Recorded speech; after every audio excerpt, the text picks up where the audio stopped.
Hello all, this is Dr. Damaslak talking to you about reciprocity.com. The E is written with a 3, and in this particular video I want to talk to you about when you feel like your PhD supervisor thinks you're stupid.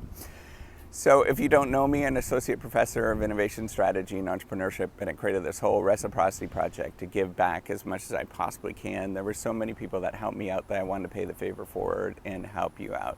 All right, so what is going on when you feel like your PhD advisor thinks you're stupid? So there's a couple of things that are probably going on behind the scenes that we should talk about, and then I'm going to address some of these particular things and how to actually deal with this.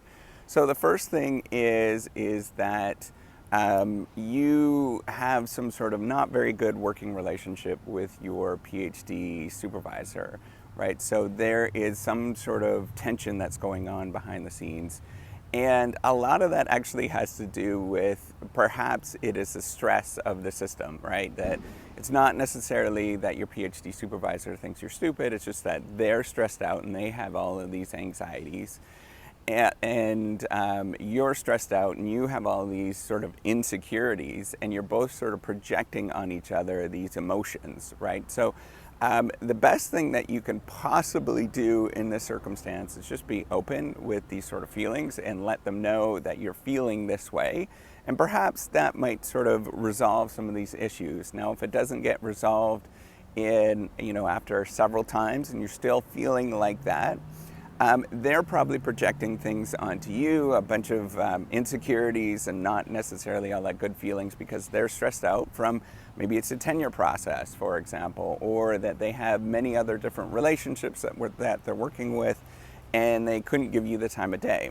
So if that's the case, then you probably do need to look for somebody else or distance yourself throughout the process, right? So you need somebody to work with somehow to help you out during the process, right? So it's not necessarily that you're relying on that one particular individual, so you need to distance somehow, or you just kind of emotionally distance yourself from that and just know it's going to happen, and just realize whenever you go into any of those particular meetings or whatever, any sort of interactions, just know it's going to happen and just distance yourself off and just kind of make light of it as much as you can. So I know that's hard to do for a lot of people, but you just have to go into it and just know that it's not necessarily you and it's that particular individual. And if you have that mindset, it's much more easier to deal with what's going on and just try to make light of all of that. And I know that's difficult to do when you're in this kind of moment of time, when you do have a lot of insecurities yourself.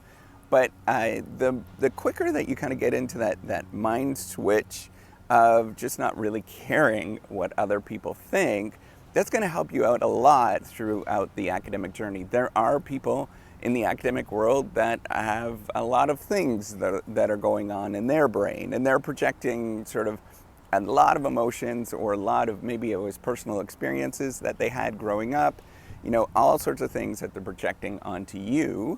And it doesn't matter where you are and what stage you're at and who you're interacting with. It could be deans, it could be, all sorts of different people that you're going to interact with within the academic life. Just kind of have that mindset as like, yeah, you know what, I don't really care. Or students, and that's going to help you out with the process. I know not everybody can do that, but just try to do that. Now, a second thing that could be happening when you feel like your PhD advisor thinks you're stupid is that they are attacking your particular idea, and they're not necessarily attacking you per se. And that's a difference, right? So what we try to do, and I try to make an emphasis on this, particularly when I'm reviewing other people's work, whatever it is, that I'm not focused on the individual, I'm focused on the idea, because every idea when it starts out is terrible. I guarantee it is terrible, and it just needs some refinement with this. As you're working with it, you just kind of need to massage the idea and attack it in many different dimensions, and that happens repeatedly, and particularly if you're working on sort of bigger ideas or ones that you're really proud about, or maybe it's for your PhD thesis, for example, that you're working on. You just have to keep beating it up, But some people get mixed up and they attack the individual rather than the particular idea. And when that's happening, you can actually say, I just feel like, you're directing the emotion that you have at me rather than the particular idea. And that's okay to sort of point that out. A lot of people do need that kind of hunch or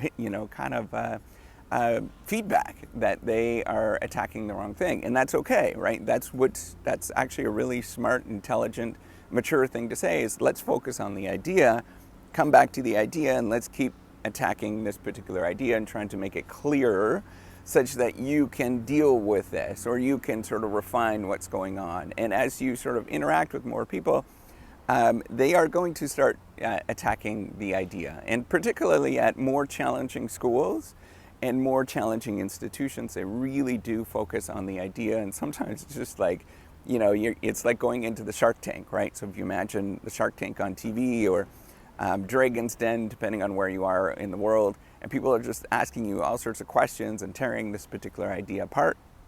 That's what it tends to be when you're presenting your idea, right? And if you can get to the sort of state where you're defending those ideas in a nice way, or and every once in a while just saying, I didn't think about that. That is a really good insight. I got to look into that. Sort of dealing with this is in that sort of way is going to help you refine the idea and get it much more cleaner, such that you can deal with that, right? So you want to direct the emotions at the particular idea rather than you as an individual. So point that out if they're getting too aggressive and say, whoa, you're getting too aggressive. Let's focus on the idea and let's get back to refining the particular idea. Now, the third thing that could possibly be happening is that you're just working on something that somebody else cannot possibly see, right? So, and this happens again, it's because ideas are imperfect. And if you interact with people and you have this wonderful idea, sometimes it's really hard to transfer what you're trying to say to other people, and it's not necessarily all that clear. So when I started this whole reciprocity project, I had this thing in my mind of what I wanted to do, and it was really difficult to sort of communicate what this is to other people. And it's been refining as I've been working at this and doing more videos, but as well as talking to other people. And what is happening, and this is actually a discussion that I had with Daniel Newark at HEC. Check him out. He's a really interesting professor, a wonderful person. HEC is in Paris. Wonderful individual, got great ideas.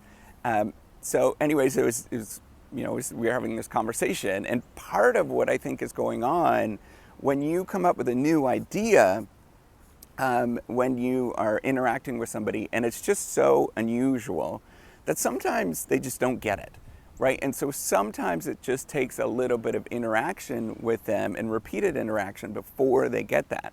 So it might take, if your advisor is just not getting what you're trying to say, just kind of stick with what you're trying to do. Make sure it's a good idea, obviously, and then just keep refining and keep coming back and saying, I think this is a good idea. Let's keep working at this. Now, what happens if they just simply don't get it after many repeated interactions? Well, you have to maybe find somebody else that is going to get that. So it's not necessarily your idea is stupid or you're stupid. And that's what I'm trying to point at and get you to think about. It's just that it needs refinement.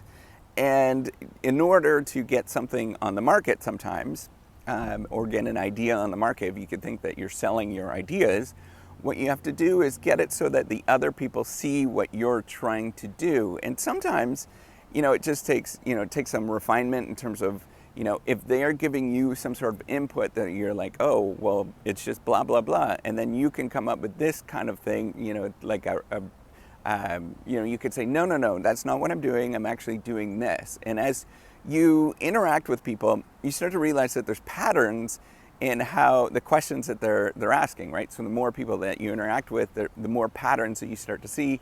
And pretty soon you have all of the questions, and then you start thinking about answers to those questions before they even ask them. And then that's how you actually craft the particular idea that you're getting at, is you start with the answers first, and then they're like, oh, I kind of get what you're trying to get at, right? And so as you evolve with this, it becomes easier to address some of these ideas before you actually get to that. So with this whole reciprocity project, you're starting to get it. And as I'm interacting with you on a regular basis, you're kind of getting at what I'm trying to do, right? This whole, helping out other people in academia, as well as creating sort of tools for people that, that need help with their writing, and as well as allow researchers in the background to get access to A/B testing, which I think is a really interesting phenomenon that's happening.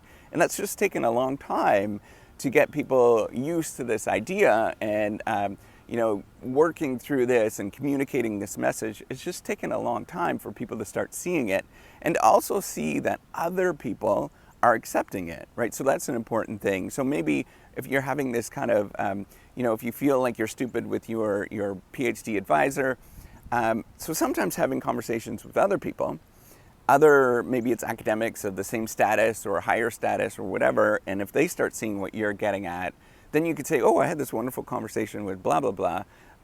Be careful with that. Sometimes people get really uptight with that. I can have another conversation. But if you have that, you say, this other person thought this was really cool, and they suggested we do this, they might start sort of picking up with what you're trying to say and understand what you're trying to say and say, oh, you know what, if this person thinks it's kind of a good idea, maybe I'm missing something.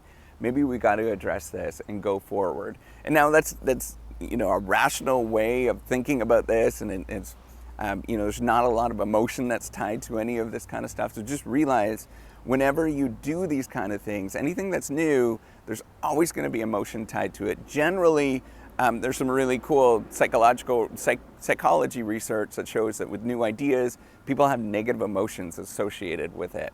So just know you're going to experience that, and those negative emotions can be, they can show up in many different weird ways if you're interacting with people. It could be aggression, it could be anger, it could be sadness, it could be, fear, all sorts of different kinds of negative emotions that can come out as you interact with people, but just expect that to happen, right? That's part of the process.